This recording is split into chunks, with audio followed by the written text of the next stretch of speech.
Hey everybody, welcome back to Just Keep Parenting, another installment of how do we keep our head above water, right?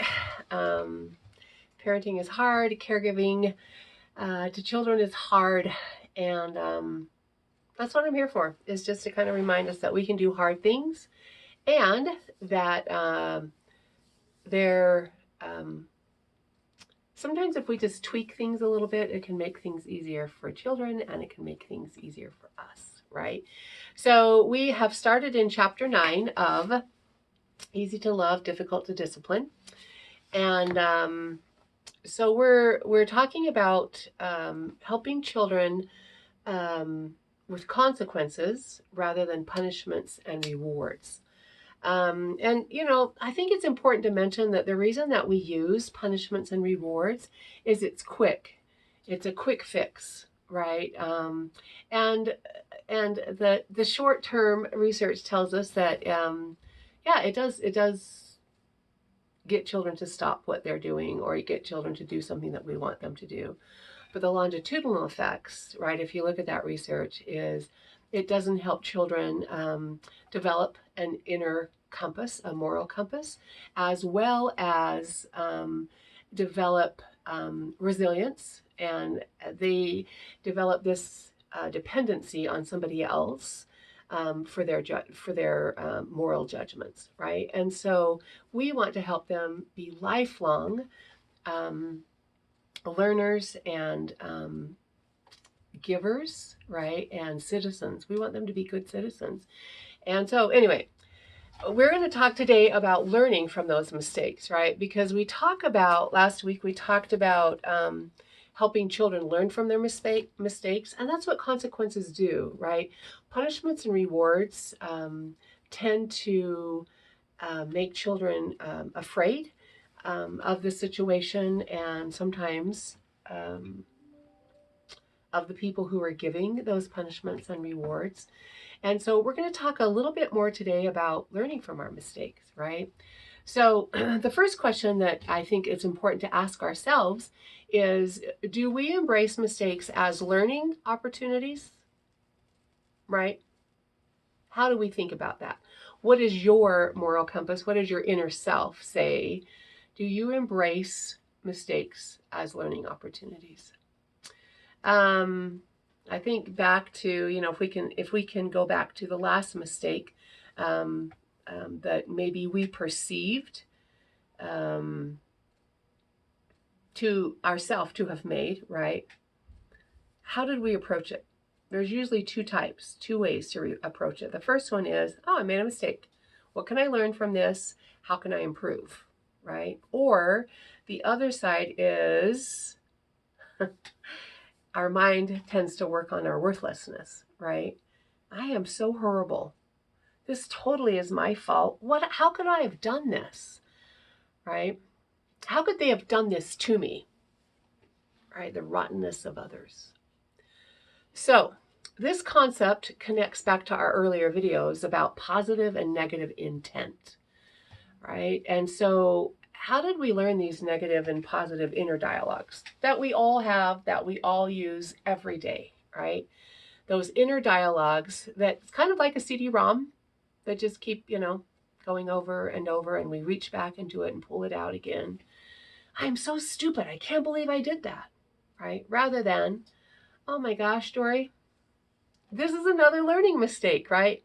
It also goes back to the mindset book. And I might just mention that while I'm right here today, how we can learn to fulfill our potential mindset, the new psychology of success, right? I know when I went back to grad school the second time, we had to read this before we started classes. And it really is an amazing tool for parenting, for businesses, for school, and for relationships in general, right? But it's kind of the glass half empty, glass half full concept, right? So we have these positive or negative inner dialogues that just automatically happen, right? And the interesting thing about it, my friends, is it's not human nature, right? We sometimes say that, oh, it's just human nature for us to feel this way. Well, actually, it's not, right? It's a learned behavior, it's a learned pattern, and it's a learned mindset, right? And so our internalized value system sets us up for things that we've done good and also for the things that we have done bad, right? So because we have the system in place, we often have power struggles within ourselves to be right. Always right. I'm always right. I can't be wrong because that's too painful, right? So pleasing others makes us good, and disappointing others makes us bad. It is sometimes this value system that has been passed along to us. And then what do? We pass this value system along to the children that we're working with, right? So what if we helped our children behave like scientists, right? And study their own behavior, which is kind of what we do here in the lab school, right? As we reflect back what we're seeing the children feel, right? As we talk to them about, the kids are very quick typically to say, "Oh, I'm sorry, I didn't mean to," right? When in reality, I will say to them, "Let's check and make sure they're okay," right? And so we walk over and we say, are you okay? What can we do? I'm sorry, they'll say. And I will say to them, so what can we do to make you feel better? So this happened, and what can we do to make you feel better, right? Because that moral compass is not built yet for young children, right? They don't know what I'm sorry means yet. And so as we try to help them see, well, what can I do? And it's just, we've talked about it in earlier videos, but sometimes the kids will say, I just need some alone time. Or another child might say, I just need some kisses right here. Or I just need a hug, right? And we move on. So what does sorry look like, right? How are we helping them to study their own behavior? So, sweetie, what happened when you were running, right, was that you were looking backwards and you didn't see this person, and boom. And mistakes happen all the time, right? So what can we do differently next time so that this doesn't happen again, right? It's not it really is a conversation about helping them to study their behavior. When you came in today, I could tell you were so mad, you were so grouchy. Something must have happened in the car on your way to school or from the car to the classroom. What happened, right? Talking about those things, getting them to look at, oh, this is why I'm feeling this way, right? Yesterday I was over at a friend's house who just had her dog pass away, and she'd had this dog for 10 years, and she was feeling a little bit bad, right? I'm just so sad. I'm just grieving so much. And I looked at her and I said, as well you should. You've had this dog for 10 years. So grieve, right? Cry and catch it and live it, right? It is going to get easier. But in the moment right now, sometimes we're so afraid to have those feelings, right? And so we talked about it, we cried about it, and it was interesting that she sent a text later, and I was with a friend of mine, and she just said, it's interesting that we don't know what we need until it's presented to us, right? So there again, that study of our own behavior, okay? So as the children do this, did they get the desired outcome that they wanted, right? Those are questions that we can ask, obviously in different phrases, but if not, what could we try again, right? The hypothesis, this is what I think is going to happen. Oh, this didn't happen, so I need to change this and tweak this, right? So when we can help children learn to examine their own behavior and make changes needed until their goals are reached, right? Then they become more conscious of their own actions and take responsibility for that, right? So they're not clued into my value system.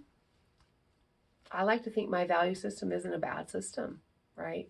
However, we want them to be able to grow and develop that value system, right? So as they become consciousness about their choices and about how their choices led to the outcomes, this empowers them. It increases their emotional intelligence, and it helps them to learn from their mistakes, right?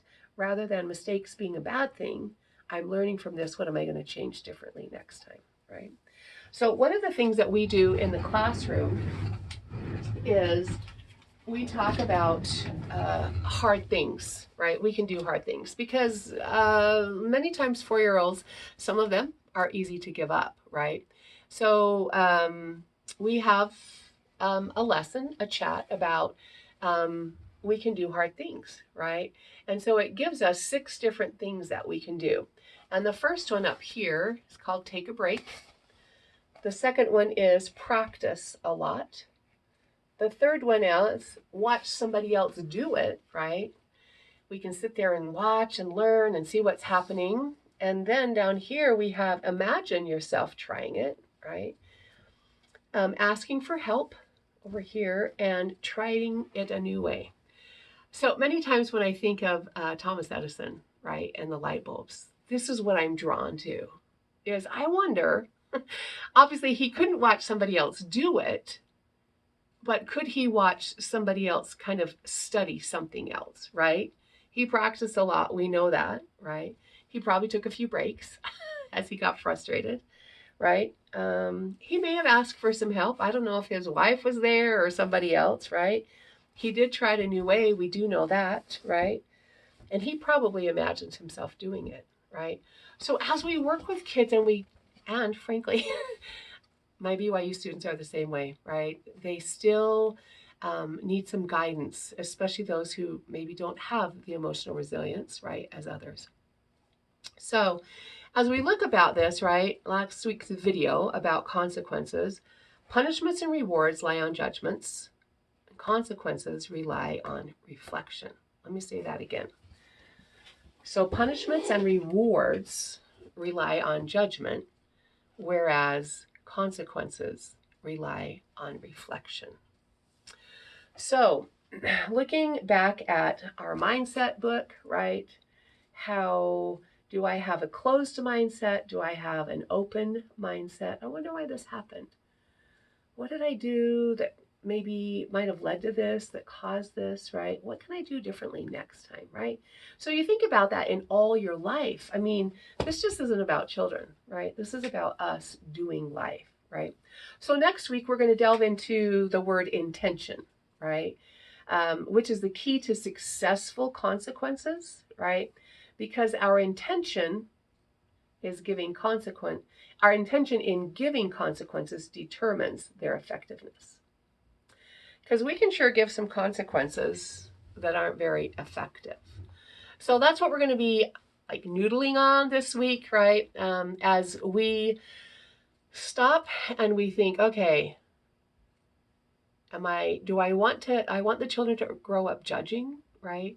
Or do I want them to grow up reflecting, right? And so our inner value system kind of determines that. So think about your inner value system as an adult, and what are you passing on to your children with that?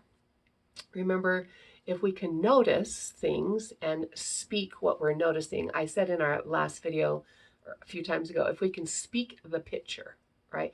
If we notice the picture, we take a picture and we speak what's going on rather than judging what's going on, then it helps us to notice better, right? And as we notice, then we can study more. We can be those little scientists and study maybe why we did that, what was happening with our thought process, and helping the children do that as they're learning more about themselves. So thank you for joining us today. Just keep parenting, just keep swimming, and have a blessed week. Thank you all.